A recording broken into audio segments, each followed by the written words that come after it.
Hello, जय हिंद, नमस्कार दोस्तों। स्वागत है आपका अपने चैनल कलाम एजुकेशन क्लासेस पर। दोस्तों, हम इस क्लास में करने वाले हैं आरआरबी ग्रुप डी व एनटीपीसी 2025 से संबंधित जीके जीएस का प्रैक्टिस सेट। दोस्तों, आपको इस प्रैक्टिस सेट में मोस्ट इम्पोर्टेंट क्वेश्चंस करवाए जाएंगे जो कि दोस्तों हाल ही में रेलवे के एग्जाम्स में पूछे गए हैं। और दोस्तों, जो नए एक्सपेक्टेड क्वेश्चंस आपके एग्जाम्स में दोस्तों जो बन सकते हैं, उन क्वेश्चनों को हम इस क्लास में करने वाले हैं। तो चलिए दोस्तों, अपनी क्लास को शुरू करते हैं। उससे पहले दोस्तों, अगर आप आरआरबी ग्रुप डी की तैयारी कर रहे हैं तो दोस्तों ग्रुप डी को ध्यान में रखते हुए स्पेशल दोस्तों ये बुक बनाई गई है, जिसमें दोस्तों आपको स्पेशल आरआरबी ग्रुप डी के लिए दोस्तों ये बुक तैयार की गई है। इसमें दोस्तों आपको 2018 व 2022 के दोस्तों जो ग्रुप डी के एग्जाम हुए हैं वो आपको सभी क्वेश्चंस मात्र एक बुक में देखने को मिल जाएंगे दोस्तों। साथ में आपको इसमें मोस्ट इम्पोर्टेंट जो दोस्तों एक्सपेक्टेड क्वेश्चंस है वो भी आपको इस बुक में देखने को मिलेंगे। साथ में दोस्तों प्रीवियस ईयर क्वेश्चन आपको इस किताब में दोस्तों भर भर के देखने को मिलने वाले हैं। मात्र दोस्तों 99 रुपीज़ में आपको ये बुक मिल जाएगी। अगर आपको इसकी ई बुक चाहिए दोस्तों, अगर आपको इसकी ई बुक यानी PDF चाहिए तो आप इस व्हाट्सएप नंबर से हमसे कांटेक्ट कर सकते हैं। हम आपको दोस्तों इस बुक की पूरी PDF दोस्तों प्रोवाइड करा देंगे। तो चलिए दोस्तों, अब अपनी क्लास को शुरू करते हैं। दोस्तों, हमारी क्लास का पहला क्वेश्चन है, भारत व ओमान के बीच संयुक्त सैन्य अभ्यास अल नजह का आयोजन कहाँ हुआ है। दोस्तों, इम्पोर्टेंट क्वेश्चन है। साथ में दोस्तों हाल ही में ये क्वेश्चन रेलवे के एग्जाम में पूछा गया है। दोस्तों, भारत व ओमान के बीच संयुक्त सैन्य अभ्यास अल नजह इम्पोर्टेंट है दोस्तों। आपसे क्वेश्चन में घुमा फिरा कर पूछ सकता है कि अल नजह सैन्य अभ्यास भारत और किस देश की सीमा के बीच में होता है। तो दोस्तों ये भारत व ओमान की सेना के बीच में दोस्तों एक संयुक्त सैन्य अभ्यास है और ये दोस्तों ओमान के सलाहले में दोस्तों ये दोस्तों अभी दोस्तों इसका आयोजन हुआ है। ऑप्शन नंबर सी दोस्तों ओमान का सलाहले बिल्कुल राइट आंसर दोस्तों हो जाएगा। दोस्तों, अगर हम कुछ इम्पोर्टेंट दोस्तों यहाँ पर सैन्य अभ्यासों को देखें तो दोस्तों अजय वॉरियर ये दोस्तों भारत और यूनाइटेड किंगडम के कहाँ पर दोस्तों अजय वॉरियर सैनिक अभ्यास दोस्तों ये भारत और यूके के मध्य होता है। इंपॉर्टेंट है दोस्तों, काफ़ी बार एग्जाम में पूछा गया है। पूरी उम्मीद है कि दोस्तों आपके एग्जाम में भी ये क्वेश्चन पूछा जाएगा। अगला है दोस्तों गरुड़ शक्ति। दोस्तों गरुड़ शक्ति ये दोस्तों भारत और इंडोनेशिया के मध्य, किसके दोस्तों भारत व इंडोनेशिया के मध्य दोस्तों गरुड़ शक्ति सैन्य अभ्यास होता है। अगला है दोस्तों समुद्र शक्ति। दोस्तों मोस्ट इंपॉर्टेंट है, काफ़ी बार पूछा गया है। समुद्र शक्ति सैन्य अभ्यास ये दोस्तों भारत और इंडोनेशिया के मध्य दोस्तों ये भी दोस्तों किसके मध्य, भारत और इंडोनेशिया के मध्य ही होता है। अगला है काजिंद। दोस्तों काजिंद भारत और कजाकिस्तान के मध्य है। इंपॉर्टेंट है दोस्तों, काजिंद सैन्य अभ्यास है दोस्तों भारत और कजाकिस्तान के मध्य होता है। अगला है दोस्तों सूरज किरण, इसको दोस्तों सूर्य किरण भी बोलते हैं दोस्तों, भारत और नेपाल के मध्य होता है। साथ में दोस्तों अगर आप चाहते हैं तो आप इसका स्क्रीनशॉट रख सकते हैं। हालांकि दोस्तों आपको इस क्लास की पूरी PDF मिल जाएगी। हमारा जो व्हाट्सएप का जो हमारा टेलीग्राम का लिंक है वो आपको वीडियो के डिस्क्रिप्शन में मिल जाएगा। आप हमारे टेलीग्राम को ज्वाइन करिएगा तो आपको ये पूरी PDF हम प्रोवाइड करा देंगे। नेक्स्ट क्वेश्चन है, PM सूर्य घर मुफ्त बिजली योजना के तहत किस कंपनी को नोडल एजेंसी बनाया गया है। दोस्तों हाल ही में PM सूर्य घर दोस्तों मुफ्त बिजली योजना चलाई गई है। दोस्तों ये किस कंपनी को इसमें नोडल एजेंसी दोस्तों बनाया गया है। दोस्तों जो PM सूर्य घर योजना है इसमें दोस्तों 300 यूनिट तक दोस्तों जो बिजली है वो फ्री दी जाएगी।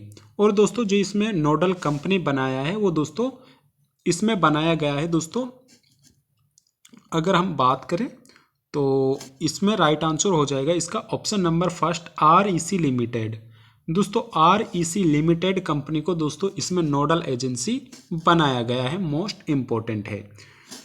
दोस्तों पीएम सूर्य घर मुफ्त बिजली योजना को 15 फरवरी 2024 को प्रधानमंत्री नरेंद्र मोदी द्वारा लॉन्च किया गया है।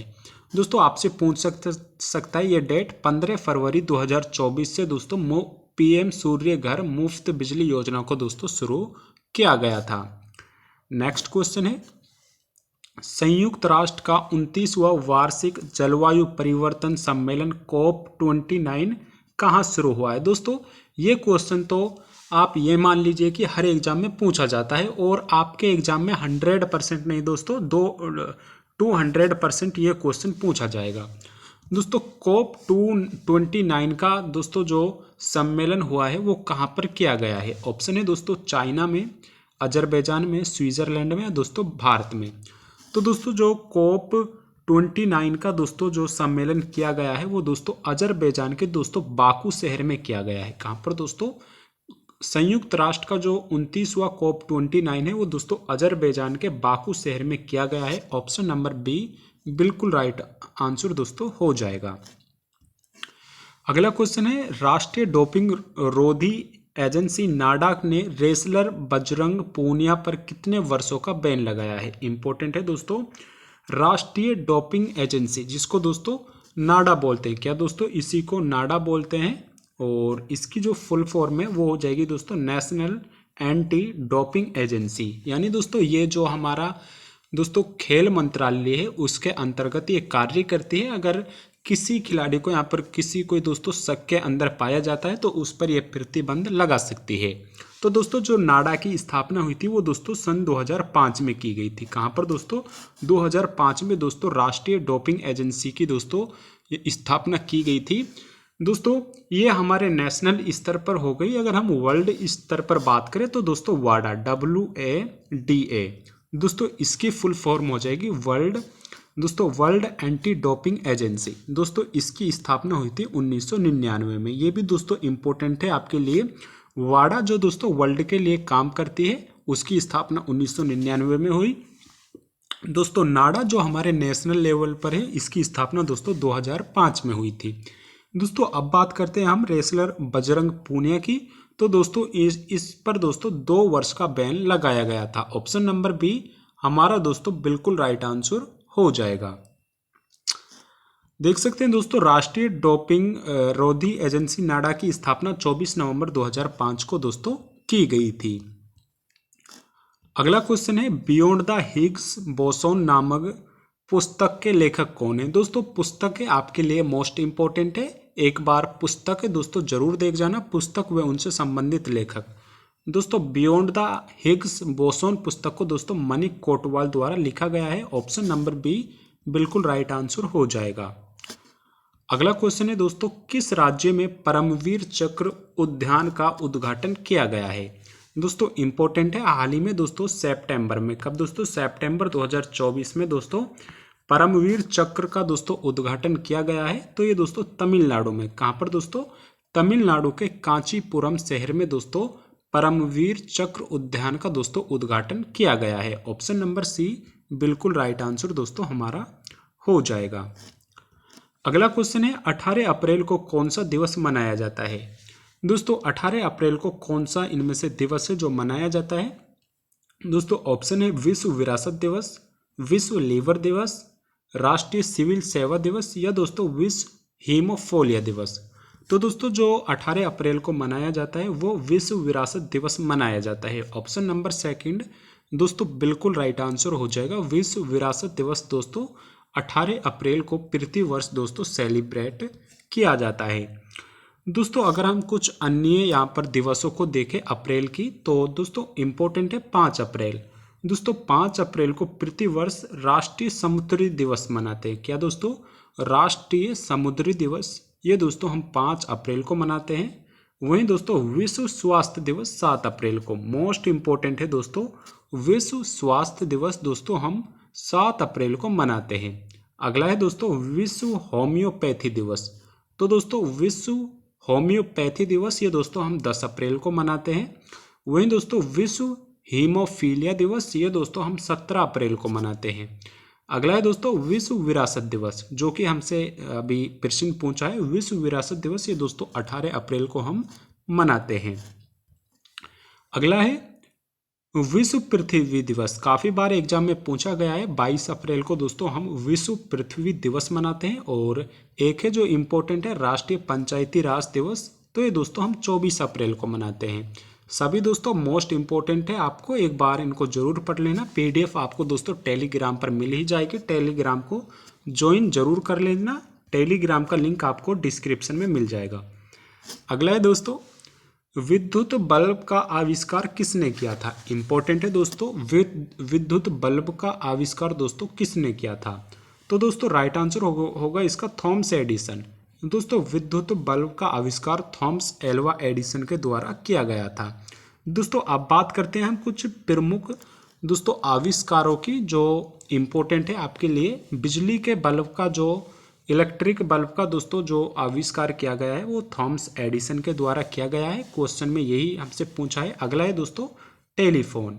दोस्तों टेलीफोन का आविष्कार ये दोस्तों अलेक्जेंडर ग्राहम बेल के द्वारा, किसके द्वारा, टेलीफोन का जो आविष्कार किया गया है वो दोस्तों अलेक्जेंडर ग्राहम बेल के द्वारा किया गया है। अगला है दोस्तों पेनिसिलिन। तो दोस्तों पेनिसिलिन का जो आविष्कार किया है वो अलेक्जेंडर फ्लेमिंग के द्वारा, किसके द्वारा दोस्तों, पेनिसिलिन का जो आविष्कार किया गया है वो अलेक्जेंडर फ्लेमिंग के द्वारा किया गया है।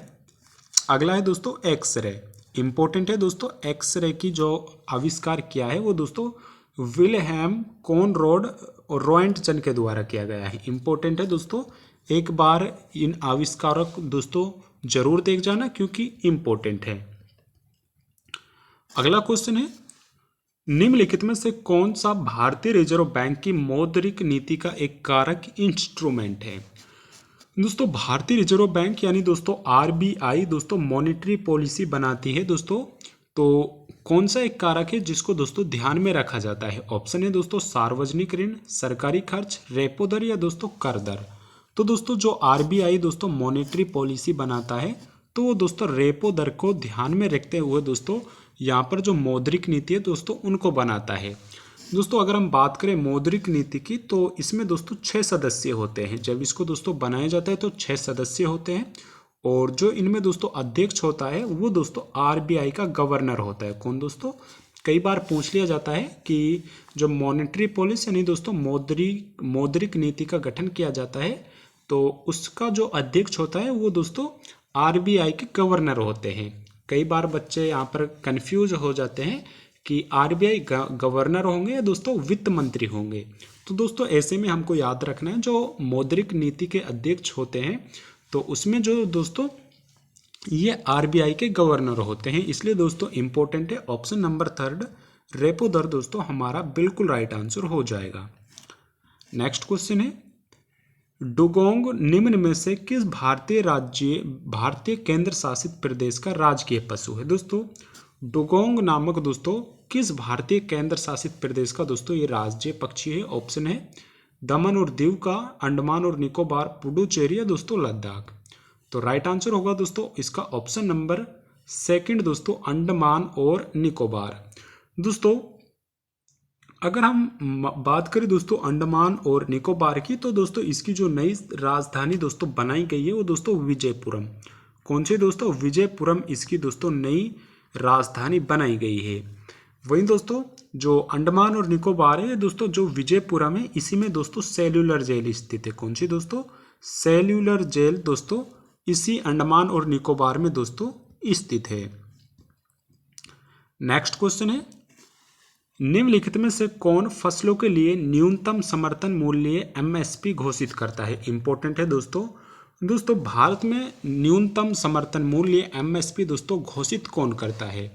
तो दोस्तों जो एमएसपी घोषित करता है वो दोस्तों सीएससीपी करता है। कौन दोस्तों, सीएससीपी के द्वारा जो न्यूनतम समर्थन मूल्य है वो दोस्तों घोषित किया जाता है। और ये वर्तमान में 22 फसलों पर ये घोषित किया जाता है। और गन्ने पर एफआरपी घोषित किया जाता है। कौन सा दोस्तों, गन्ने पर एफआरपी होता है।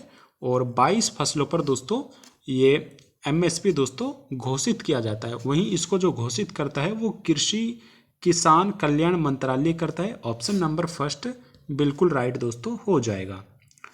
अगला क्वेश्चन है, मध्यकालीन भारत के साहित्य के संदर्भ में निम्नलिखित में से कौन सा युग्म है जो सही है। पहला है दोस्तों पृथ्वीराज रासो क्या निरपतरंग के द्वारा लिखा गया है, तो दोस्तों बिल्कुल गलत है। ये दोस्तों पृथ्वीराज रासो दोस्तों ये दोस्तों चंद्र बरदाई के द्वारा, किसके द्वारा दोस्तों, चंद्र बरदाई के द्वारा ये लिखा गया है। अगला है दोस्तों राज तरंगणी, क्या दोस्तों बिल्हन के द्वारा लिखा गया है, तो दोस्तों बिल्कुल गलत हो जाएगा। राज तरंगणी है दोस्तों कलहन के द्वारा, किसके द्वारा दोस्तों, कलहन के द्वारा दोस्तों राज तरंगणी को लिखा गया है। अगला है गीत गोविंद, क्या जयदेव के द्वारा लिखा गया है, तो दोस्तों बिल्कुल राइट हो जाएगा। गीत गोविंद दोस्तों जयदेव के द्वारा ही लिखा गया है। अगला है विक्रमा देवचरित, ये दोस्तों कलहन के द्वारा नहीं बल्कि बिल्हन के द्वारा लिखा गया है। इसलिए दोस्तों ऑप्शन नंबर 3 हमारा बिल्कुल राइट आंसर हो जाएगा। नेक्स्ट क्वेश्चन है चावल की उपज के लिए डैश की आवश्यकता होती है। दोस्तों चावल की उपज के लिए इनमें से क्या है जिसकी आवश्यकता होती है, तो दोस्तों जो चावल की फसल है ये दोस्तों एक खरीफ की फसल है, जिसको दोस्तों जून जुलाई में यहाँ पर दोस्तों बोया जाता है। कब दोस्तों, जून जुलाई में दोस्तों इसका रोपण किया जाता है और लगभग दोस्तों सितंबर अक्टूबर में इसकी दोस्तों कटाई की जाती है।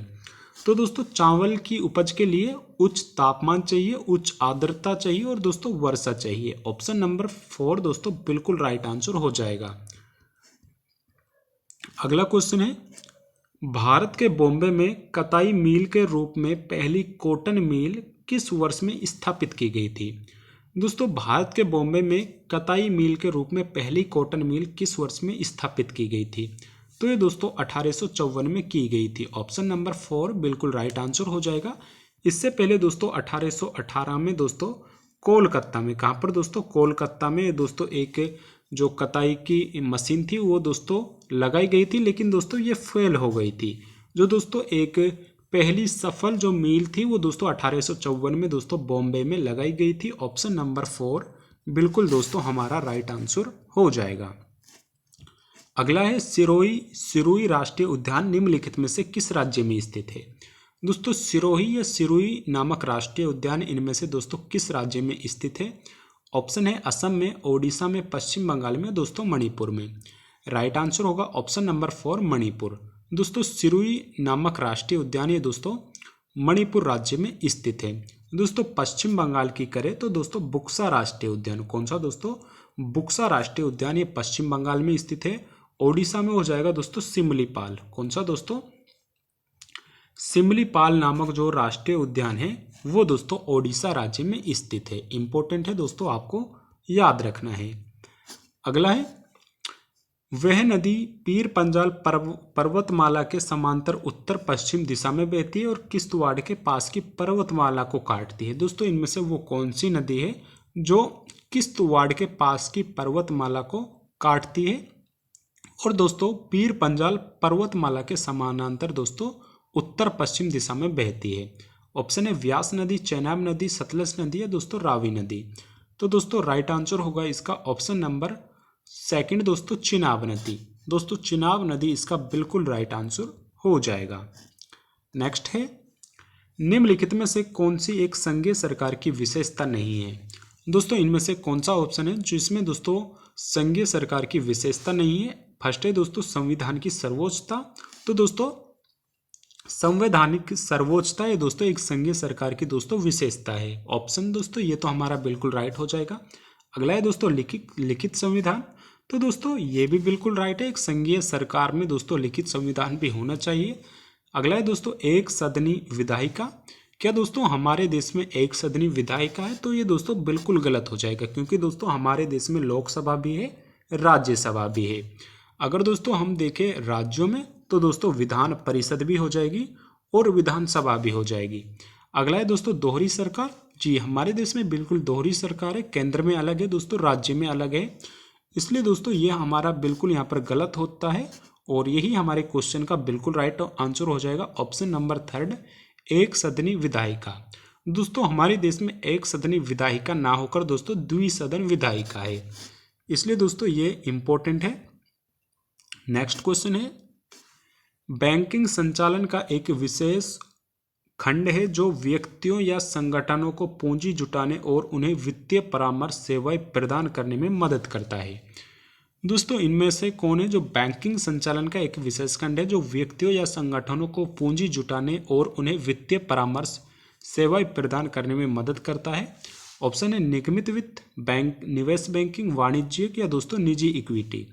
तो दोस्तों option number second investment banking दोस्तों निवेश बैंकिंग इसका बिल्कुल राइट आंसर दोस्तों हो जाएगा।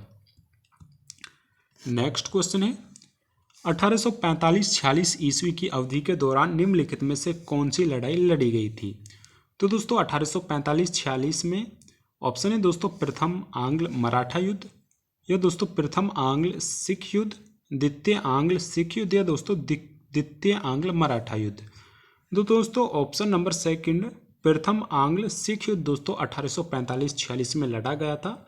दोस्तों जो आंग्ल सिख युद्ध हुए थे वो दोस्तों कुल 2 हुए थे।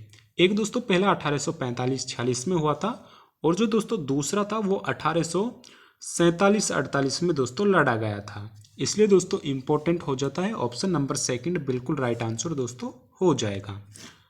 दोस्तों अंतिम क्वेश्चन है अंतिम शुंग शासक की हत्या उसके मंत्री वासुदेव ने की थी जिसने आगे चलकर दोस्तों किस वंश की स्थापना की थी। इसी का आंसर दोस्तों आपको बताना है।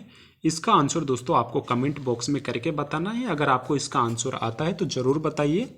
वहीं दोस्तों अगर आपको आरआरबी ग्रुप डी के लिए दोस्तों ई बुक्स चाहिए तो हमसे कांटेक्ट जरूर कर लें।